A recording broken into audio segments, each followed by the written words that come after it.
अस्सलाम वालेकुम नाजरीन, तो कैसे हैं आप। उम्मीद है जहां भी होंगे खैर आफियत से होंगे। दोस्तों, आज की इस वीडियो में हम आपको काला गुजर के बारे में बताएंगे। काला गुजर का असल नाम सदाकत गुजर था। इसका रंग काला होने की वजह से लोग इसको काला गुजर कहते थे। काला गुजर का ताल्लुक बिहाड़ी से था। 90 की दहाई में काले गुजर के बाप अमीन गुजर की दुश्मनी उस वक्त के DSP से शुरू हुई। ये दुश्मनी की वजह 10 मरला जमीन जो कि काले गुजर के बाप ने DSP को बेची थी और कब्जा दे दिया।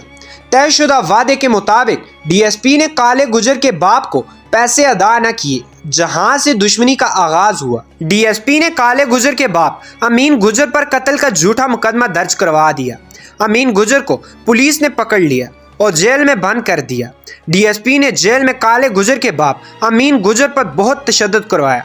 तशद्दुद इतना करवाया कि वो जान की बाजी हार गया। अमीन गुजर की मौत की इत्तला इसके घर पहुंचा दी गई तो इसका बड़ा बेटा काले गुजर का भाई इम्तियाज गुजर जेल गया।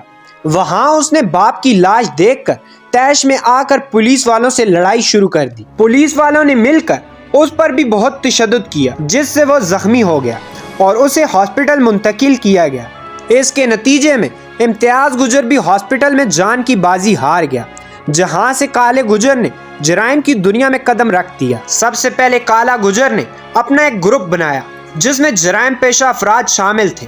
फिर चोरियां डकैतियां शुरू कर दी। कुछ अरसा बाद उसने DSP की मुखबरी करना शुरू कर दी और एक दिन उसके घर पे हमला कर दिया। इस हमले के नतीजे में DSP खुद तो बच गया, लेकिन उसका बाप और 3 भाई मारे गए। इस वाक़ये के बाद काला गुजर पे मुकदमा दर्ज कर दिए गए और काला गुजर शहर छोड़कर फरार हो गया। कहा जाता है इसने इलाका गैर जमरूद में मशहूर गैंगस्टर बोला सुनियारा के पास पनाह ली, जो कि उस वक्त का नामवर इश्तिहारी था।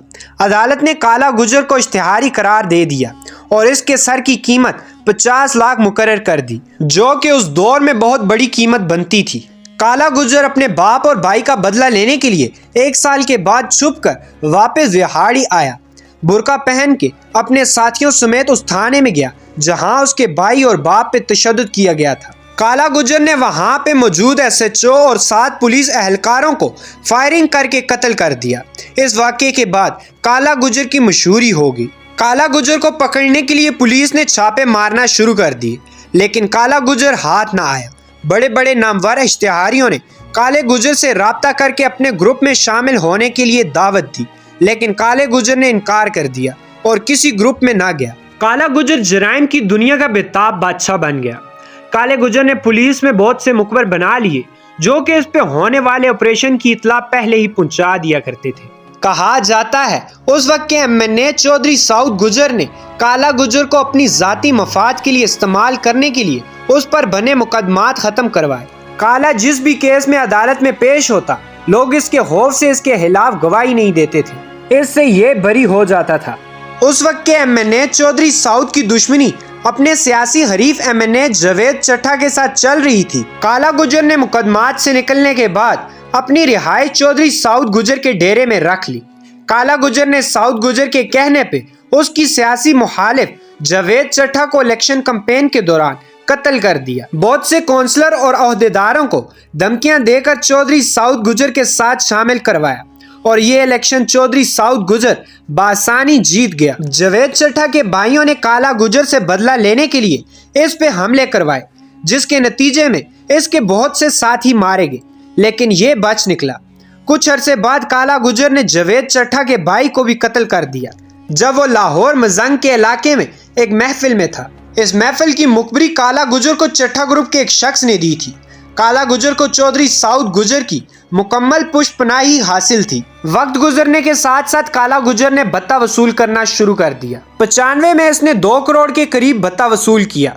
जब MNA चौधरी साउद गुजर ने अपना हिस्सा मांगा तो काला गुजर ने देने से इनकार कर दिया। यहाँ से काले गुजर और चौधरी साउद गुजर के दरमियान इख्तलाफात शुरू हो गए। चौधरी साउद गुजर ने काले गुजर के बंद मुकदमात खुलवा दिए और पुलिस को इसके पीछे लगवा दिया। पुलिस ने काले गुजर को पकड़ने के लिए छापे मारना शुरू कर दिए।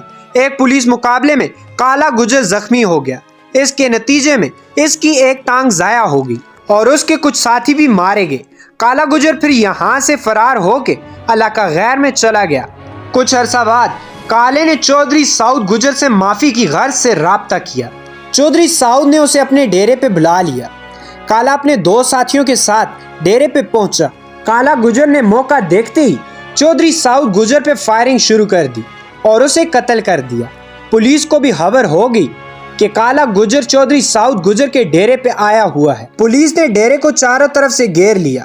کالے گجر نے پولیس کو گرفتاری دینے سے انکار کر دیا اور پولیس مقابلہ شروع ہو گیا، جس کے نتیجے میں کالا گجر اپنے ساتھیوں سمیت پولیس کے ہاتھوں مارا گیا۔ پولیس نے کالا گجر کے دیگر ساتھیوں کو بھی ڈھونڈ کر گرفتار کر لیا اور انہیں سزائے موت اور عمر قید کی سزا سنا دی گئی۔ حساب لگائیں برائی کا انجام کیا نکلا۔